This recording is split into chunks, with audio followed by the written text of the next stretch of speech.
Hey everybody, it's Michelle and I am here with the illustrious Sarah Massey. I'm very, very excited to talk to her today about all the things that she's been doing and all the cool pivots that she's made in the last couple of months. So Sarah Massey, do you want to introduce yourself? Hi, thank you so much, Michelle. Hello, world. I'm Sarah Massey, and a bunch of y'all know me from my PR firm, which is Massey Media, LLC.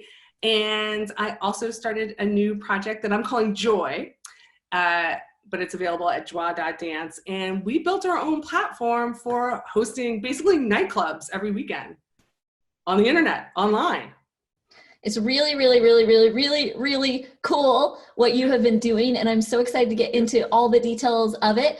But first, what I'm really interested in chatting about is that you came in with one idea when you started Scaling School a couple of months ago, and like 1 week later, all the pandemic stuff happened, and then you had to totally pivot. So why don't you give a little background of what you were thinking, why you signed up for Scaling School, what your idea was then, and then kind of take us through what happened when the pandemic hit. Yeah. Thanks so much, Michelle. And I just want to say right from the beginning that the Scaling School changed my whole mind. I mean, so the moment changed my mind, and then having you all as a resource and the work that we did allowed me to see things completely differently. I don't know that I would have been able to pivot. That's what I want to say, without the school and without this opportunity. So originally I had been looking at sex positivity, so public relations, marketing, but especially around the sex positive world and especially around travel. And my big idea, and you and I sat down together, my big idea was to kind of like look at a queer Yelp for sex positive travel and for even swingers or, polyamory, just kind of outside of the heteronormative kind of traditional marketing world, and start marketing especially sex positive travel. And my concept was to move to Amsterdam, which is the sex positive capital of the world, where I have a lot of contacts, and develop this new concept for Massey Media. So I've owned this PR firm since 2005 is when I started it. I incorporated it in 2008. And that was my big pivot. My pivot was going to be sex positive travel, marketing, and then all of a sudden, oh my goddess, a global pandemic comes and there's no travel. And so now we're 2 months later after travel really got shut down. And you and I, we were talking in class, well, what is the experience? This was the challenge you gave me. So what is the experience that people are looking for when they travel, especially to a sex positive spot like Amsterdam, Amsterdam Pride or Burning Man or Folsom Street? So what are people looking for? And I, went right to exploration and connection, right? So I want to travel to a foreign country because I want to see something new. I want to have that experience of exploration. And I'm doing it inside of my community because I want to know more people in my community, right? Like I could go anywhere in the world, but I choose to go somewhere that's going to be LGBTQ focused or sex positive or poly focused, because I want to meet more people like me. And okay, well, we can't travel, but there's the internet and there's the online world, and we can meet and connect with people using the internet. So that's one we can hold on to that. And then the second part of what I came up with, which like I said, is called the Joy platform, is that people want to have that experience still of exploration. Well, the first events that we started with are called Queer Dance Naked, because there's so much exploration and so much fun to be had when you're doing something a little outside the box, like taking off your clothes at a dance party, taking off your clothes at a play party. Maybe you've done that in the past where there was also a dance element. I know I have. And so in doing that, let's go online, let's do something fun and exploratory. But then the third part is I quickly understood that the kind of traditional platforms were not going to be excited about my idea because they're much more conservative. For example, Zoom, which is what we're on right now, we're talking, they've instituted artificial intelligence spying on chats that maybe have naked time or nudity. And so we built our own platform. So Joie.dance, we have our own platform that looks a lot like this, that acts differently, doesn't allow you to record, and we're certainly not going to spy on you. So we created something totally different just to give people the experience of safety. Absolutely, and it's one of the coolest ideas I think ever to come out of scaling school. Such a big, and I have told you this, but like, you know, such a so many implications for what we can do with this, because so many other people have this need, and now building a platform that other people can use for different events and things like that. But let's just kind of take it to, because a lot of these people that are watching this right now, you know, some of them are in our community and very familiar with what we're talking about, and some aren't. Can you help anybody that might not be familiar with this, why it's so important for queer people to have spaces like this to express themselves in this way? Absolutely. And thank you for reminding me, because I work so much and I live so much in the LGBTQ world that sometimes I forget that there's a whole big and much larger actually population. But so the concept around the safety, I think anybody can relate to, right?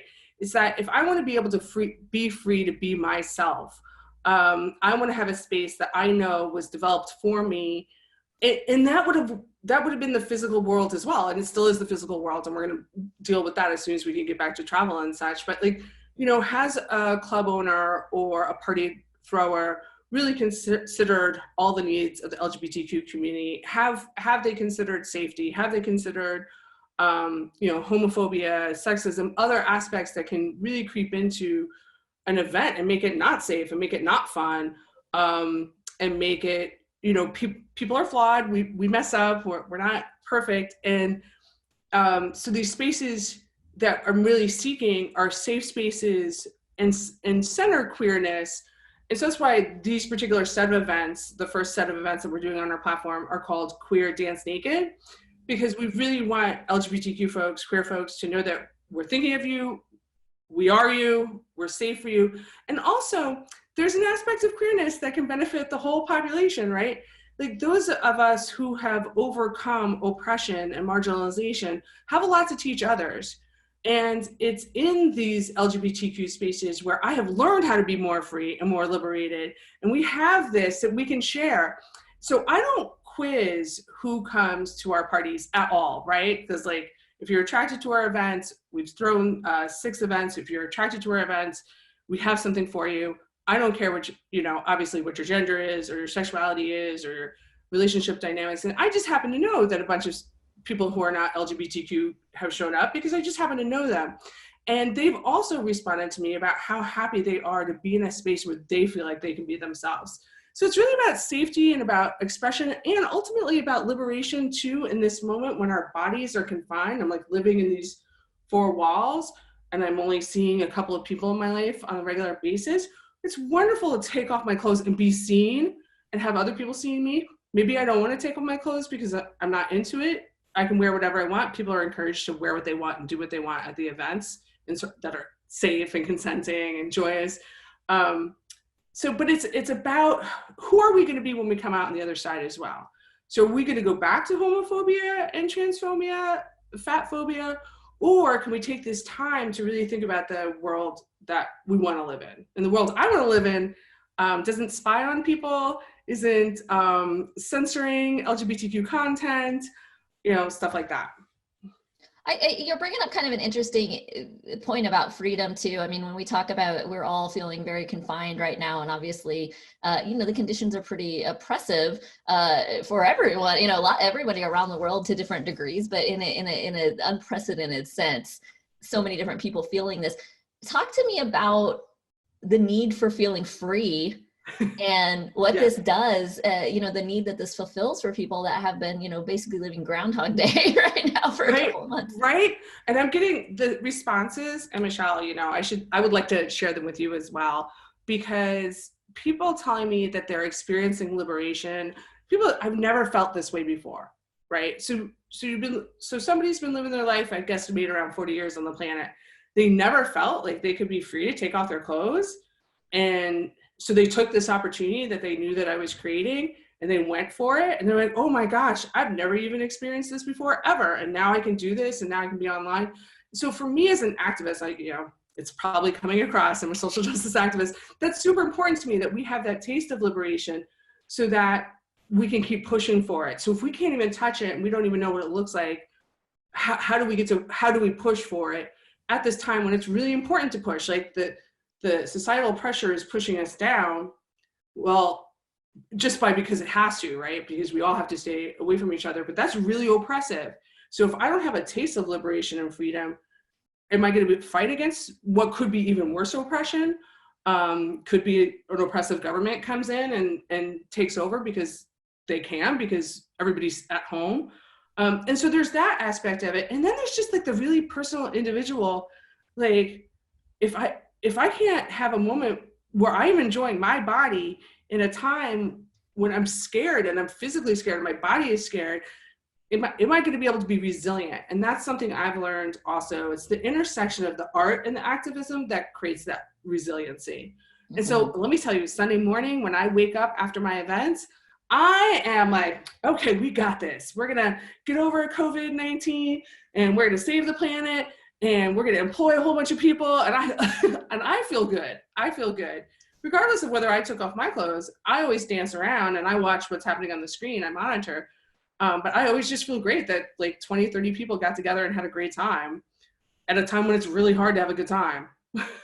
What a beautiful gift to give to people, and in a way that is going to be able to scale up exponentially as you start to allow other people to host parties on the platform. Now it's not just these 30 people in the party you threw, but hundreds or thousands of people. Really, really cool. And one of my favorite things about how this came together too is that we're sitting in scaling school with other people that were in scaling school, and it came about collaboratively. So, we do in scaling school, we do group meetings every week, and we're all kind of talking through everybody's issues that week.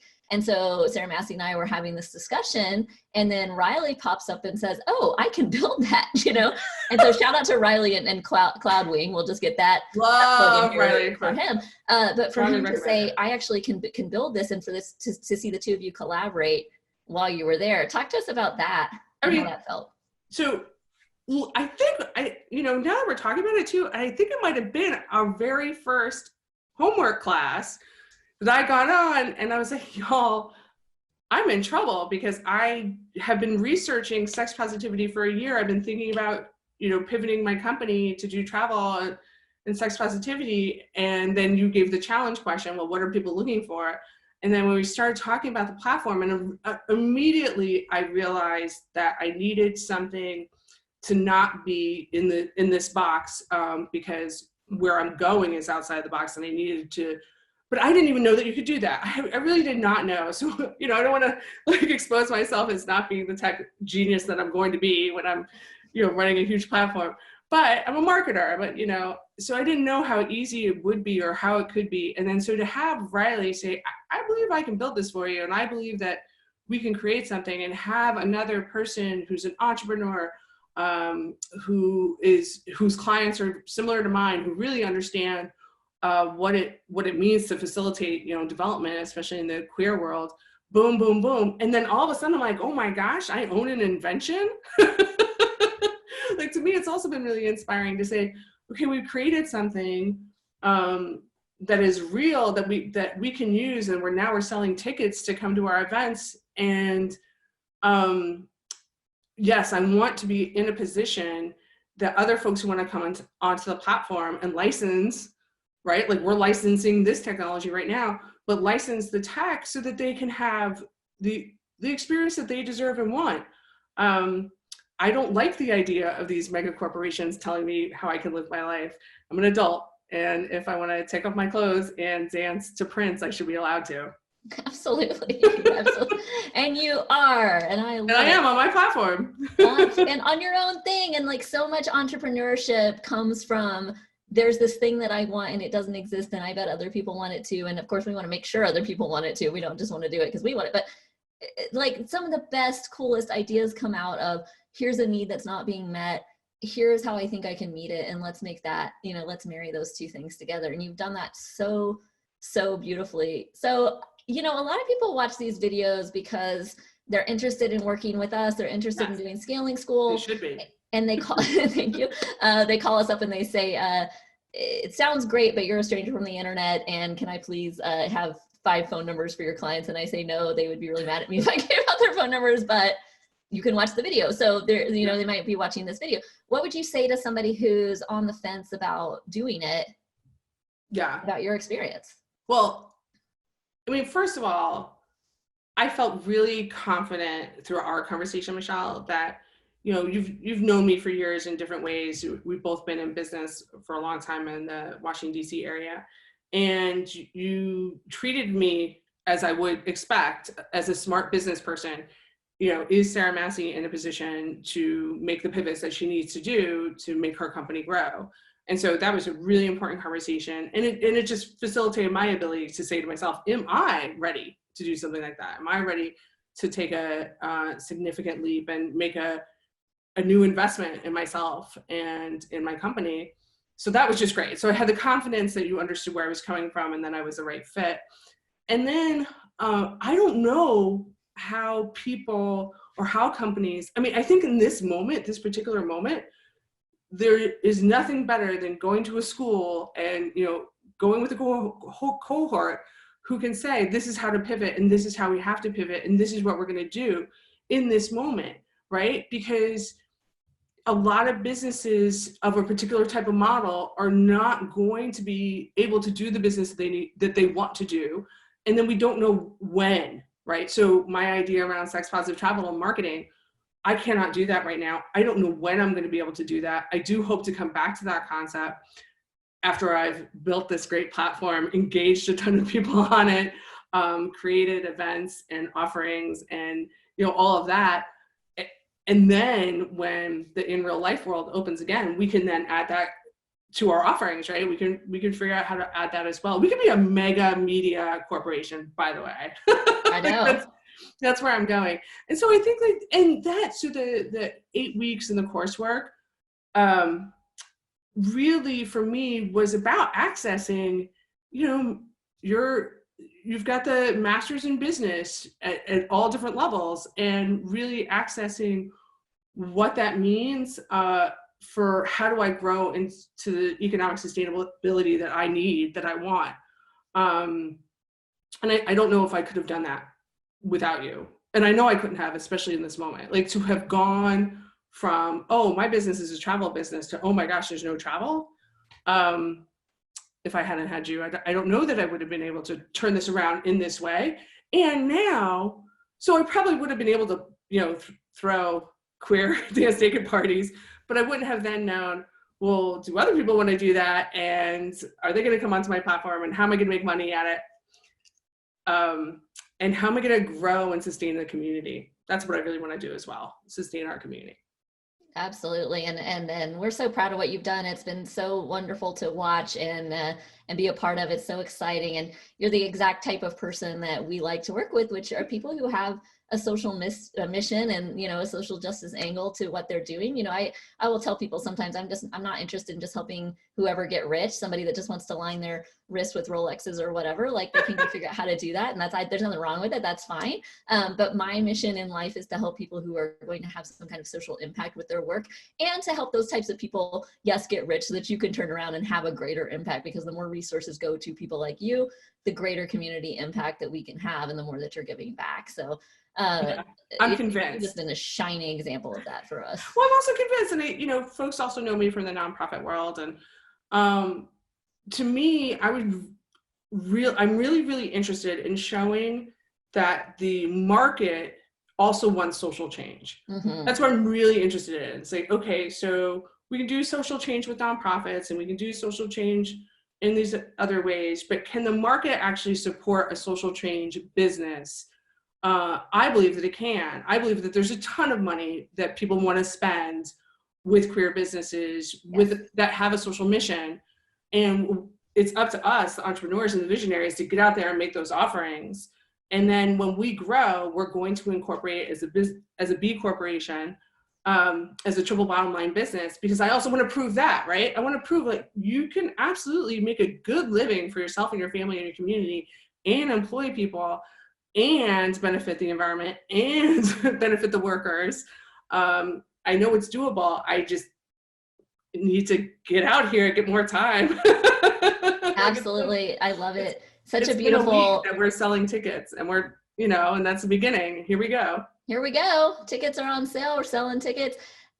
Such an awesome example too of somebody that is saying, I'm going to use the relative privilege that I have to benefit the wider community, because I am a person who can step up and go out and do this and put myself out there publicly and say, this is what I'm doing.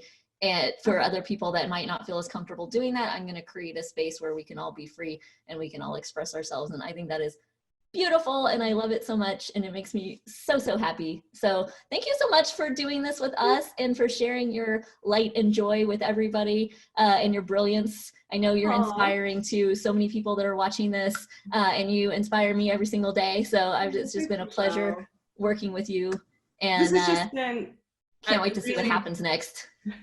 Yeah, no, I can't wait either. I can't wait till, so we're going to sell, oh my goodness. So I have to promo it. Yeah. If y'all know me from Washington, D.C., you know that I've literally physically led the Capitol Pride Parade on my Harley Davidson the past 5 years. And we are going to throw a Capitol Pride event with multiple DJs, multiple performers over 5 hours. We're going to do it on June 13th. And the reason this is my gift. Yes. Yes, we're also going to make money. We're going to have economic sustainability. There are tickets and there is, fees to go with this platform, but this is going to be, okay, we still deserve pride. We still deserve to get together. We still deserve to connect. And because we have the power of the internet, we can connect with people online. I'm talking to a DJ in Amsterdam. I'm talking to a DJ in Colombia. I'm talking to I've got DC DJs already hooked up. I got performers ready to go. And it's going to be like, you can go from room to room to room, and you'll have different dance experiences, all from the pleasure of your living room. You can wear what you want. You can get naked. Enjoy yourself that way, where, be you in all the ways that you want to be. So I'm super, super excited about that, because it's a gift. And also that'll be an opportunity that people hopefully will really see what we could do on this platform. Absolutely. So, and you don't have to be in DC to go. Anywhere in the world you can come. Capitol Pride, June 13th. Right. Exactly. Or you can post links and more information under this video so that you guys can get hooked up with that if that's what you want to do. Yes, please. Sarah Massey, thank you so much for being with us today. Thanks, Michelle Coyle. It's so awesome to talk with you. And yeah, cannot wait to see you June 13th. Bye, everybody. Ciao.